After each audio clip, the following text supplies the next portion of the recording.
നാളത്തേക്കുള്ള കുക്കിങ്ങിൻ്റെ തയ്യാറെടുപ്പുകൾ കുറേശ്ശെ ചെയ്തു വെക്കുകയാണ് ഷാനവാസ്. അപ്പം അക്ബർ അവിടേക്ക് വന്നിട്ട് ചോദിക്കുകയാണ്, നാളത്തേക്കുള്ളതാണോ? അതെ, നാളത്തേക്കുള്ളതാണ്.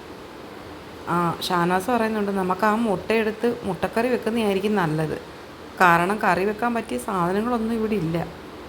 ചപ്പാത്തി ഉണ്ടാക്കുമ്പോഴോ അല്ലെങ്കിൽ ചോറിൻ്റെ കൂടെയോ നമുക്ക് മുട്ട റോസ്റ്റോ മുട്ടക്കറിയോ വെച്ചാൽ നല്ലതായിരിക്കും.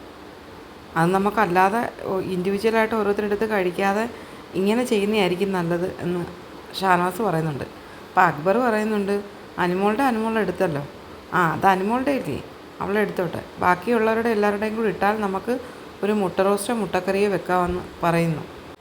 എന്തായാലും മുട്ടക്കറിക്ക് ആകുമ്പം കുറേ സവാള വേണ്ടി വരും. 10 പേർക്കുള്ള സവാള ഇവിടെ കിടപ്പുണ്ടെന്ന് അക്ബർ പറയുന്നു.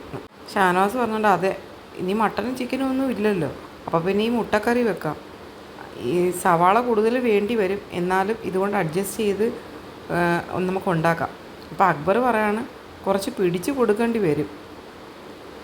അതെ, കൂടുതലില്ല, സവാള ഒരുപാട് ഇട്ടാൽ മാത്രമേ ഈ മുട്ടക്കറി ഉണ്ടാക്കാൻ പറ്റുകയുള്ളൂ. അന്നേരം എല്ലാവർക്കും അതനുസരിച്ച് വിളമ്പേണ്ടി വരുമെന്ന് രണ്ടുപേരുടെ ചർച്ച ചെയ്യുകയാണ്. നമുക്കിപ്പം റേഷനൊന്നും വളരെ കുറവാണ് കിട്ടിയിരിക്കുന്നത്. റവയൊന്നും തന്നിട്ടേ ഇല്ല. ഉപ്പുമാവ് ഉണ്ടാക്കാനായിട്ട് റവയും ഇല്ല. അപ്പോൾ പിന്നെ ചപ്പാത്തിയും ഈ മുട്ടക്കറിയൊക്കെ ആയിട്ട് അഡ്ജസ്റ്റ് ചെയ്ത് കഴിക്കാം, അല്ലാതെ വേറെ മാർഗ്ഗമില്ലെന്ന് ഷാനവാസ് പറയുന്നുണ്ട്.